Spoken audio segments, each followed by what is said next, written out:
बारामतीत विकासाच्या नावाखाली हुतात्मा चौक काढण्याचं धाडस अजित पवारांनी भाजपच्या आडून केले की काय असा आरोप आता स्वातंत्र्य सैनिकांकडून होतोय। हा आपण पाहू शकता आहे भिगवण चौकामधील हुतात्मा चौक। खरं तर स्वातंत्र्य सैनिकांच्या स्वतःच्या पैशातून त्यांना एक श्रद्धांजली वाहण्यासाठी हा त्या ठिकाणी हुतात्मा स्तंभ स्मारक या ठिकाणी उभारण्यात आलं होतं। आणि आता अजित पवारांनी असं वक्तव्य केलं की थोड्या दिवसात विकासासाठी बारामती शहराच्या हे काढण्यात येणार आहे। आणि या संदर्भात हे जे काही स्वातंत्र्य सैनिक आहेत त्यांचे जे उत्तराधिकारी आहेत त्यांना काय वाटतं आपण त्यांच्याशी बातचीत करू। काय सांगाल? अजित पवारांनी सांगितले बारामती शहराचा विकास करायचा असेल तर बारामतीच्या नागरिकांनी खरं तर त्यांना सहकार्य केलं पाहिजे। जर पर्यायी जागा दिली तर तुमची काय भूमिका असणार आहे? नाही, आम्हाला पर्यायी जागा ही नकोच आहे, कारण हा आमच्या वडील पार्जांनी जे देशाकरता स्वातंत्र्य मिळवलं त्यावेळेस त्यांनी स्वतःच्या घरावर तुळशीपत्र ठेवलं।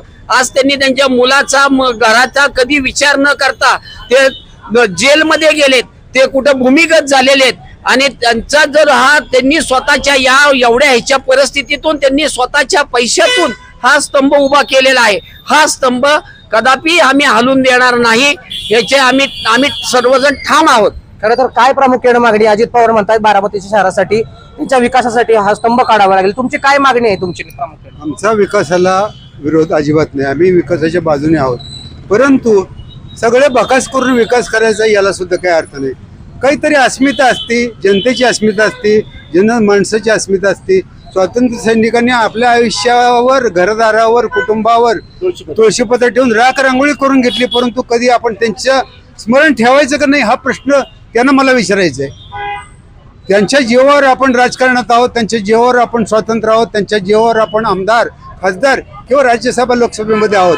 त्यांनाच जर विसरून आणि त्यांच्या या स्मारकाची माती करून आणि त्याच्या जीवावर त्याच्यावर कारंज करून आणि ते सुशोभित करणार असेल तर आम्हाला अजिबात मान्य। खरं तर बारामतीमध्ये अनेक चौक आहेत, मग असं असताना हा चौक काढण्याचा घाट अजित पवार नेमका का घालतायत? कारण एक सांगतो की या ठिकाणी नगरपालिका आहे, त्याप्रमाणे नटराज नाट्य मंदिर आहे, तिथे मोठा तो 100 फुटी मीटरचा तो झेंडा चालणार आहे।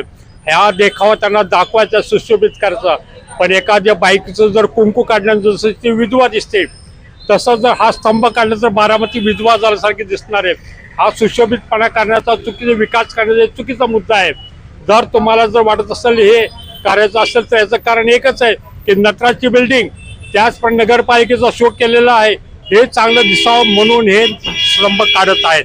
खरं तर प्रामुख्यानं अजित पवार हे भाजपसोबत सत्तेत आहेत, भाजपचा सातत्यानं गांधी कुटुंबाला विरोध राहिलेला आहे। खरं तर हे स्वातंत्र्य सैनिकांचं जी काही निशाणी आहे ही निशाणी पुसून टाकण्याचं काम अजित पवारांच्या माध्यमातून भाजप करून घेत आहे असं वाटतंय तुम्हाला? हे अशी मी 100% सहमत आहे। आम्हाला एक मी सांगतो, संघाचं जर बघितलं तर संघाने राजकारणामध्ये 42च्या लढ्यामध्ये भाग घेतलेला नाही। संघाने आतापर्यंत त्यांचा जे प्रार्थना स्थळ असते त्या ठिकाणी कधीही तिरंगा झेंडा आपला राष्ट्रध्वज त्यांनी लावलेला नाही। त्याच परवा संभाजी भिड्यांचं एक मोठं स्टेटमेंट केलं की लाल किल्ल्यावर भगवा झेंडा लावायचा, हे यांचं ध्येय धोरण आहे। अशा प्रकारे जर करत असेल आणि ते भाजपच्या मध्ये जर संघ आहे, संघ म्हणून शरद पवारांनी देखील सांगितले की संघाने निवडणुकीमध्ये मदत करून भाजपला निवडून आणलेलं आहे। अशा प्रकारे संघ हा राजकारणात भाग घेत आहे आणि संघाला सगळ्या स्वातंत्र्य लढ्याच्या खुणा पुसून टाकायच्या आहेत, म्हणून आम्हाला त्याला हे संघ काढतात। स्वातंत्र्य सैनिकांनी लढा घेतला, महात्मा गांधींनी सविनय कायदे बघून ब्रिटिश सरकारचा पराभव केला, चले जाव चळवळ केली। तर हे जर तुम्ही जर केलं असेल तर आणि तुम्हाला सगळ्याला माहिती आहे का की बारामतीमध्ये नथुराम गोडसेचा जन्म झालेला आहे। या ठिकाणी बारामतीमध्ये जन्म झालेला आहे, त्याचं राम मंदिर मध्ये नाव ठेवलेलं आहे। अशा प्रकारे संघाचं मूळ स्थान देखील बारामतीचं आहे। महात्मा गांधीचा खून झाला तर इथं पेढे वाटले गेलेले आहेत। अशा प्रकारचे संघ वागत असेल आणि भाजप त्याला मदत करत असेल तर त्याला नाईलाज शरद पवार, अजित दादा एक खतपा निघालायचा असं मला म्हणायचं आहे। खरं तर प्रामुख्यानं काय तुमची मागणी आहे आणि जर अजित पवारांनी हा स्तंभ काढला विकासाच्या नावाखाली तर तुमची भूमिका काय असणार आहे स्वातंत्र्य सैनिक? बारामतीच्या विकासामध्ये हा स्तंभ कुठं अडचणीत येतो ह्याने अजित पवारने पहिला हा खुलासा करावा। या विकासासाठी हा स्तंभाची काय अडचण आहे? बारामतीमध्ये जी प्रचंड मोठी चळवळ झाली 1942ची, त्या चळवळीचं हे स्मारक आहे, हे स्मृतिस्थान आहे, बारामतीचं नाक आहे, बारामतीची ओळख आहे।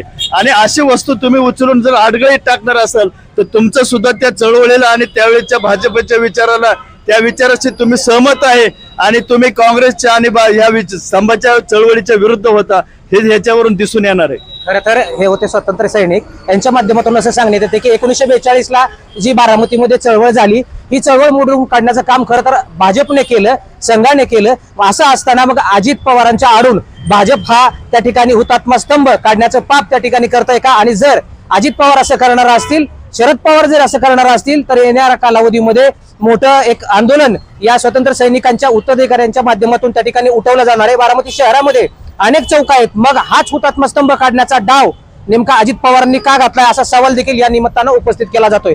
यामुळे आता या सगळ्या स्वतंत्र सैनिकांच्या भावना लक्षात घेऊन अजित पवार नेमकी काय भूमिका घेत आहेत हे पाहणं पुढच्या कालावधीत महत्वाचं ठरणार आहे. विकास कोकरे, लोकशाही मराठी, बारामती.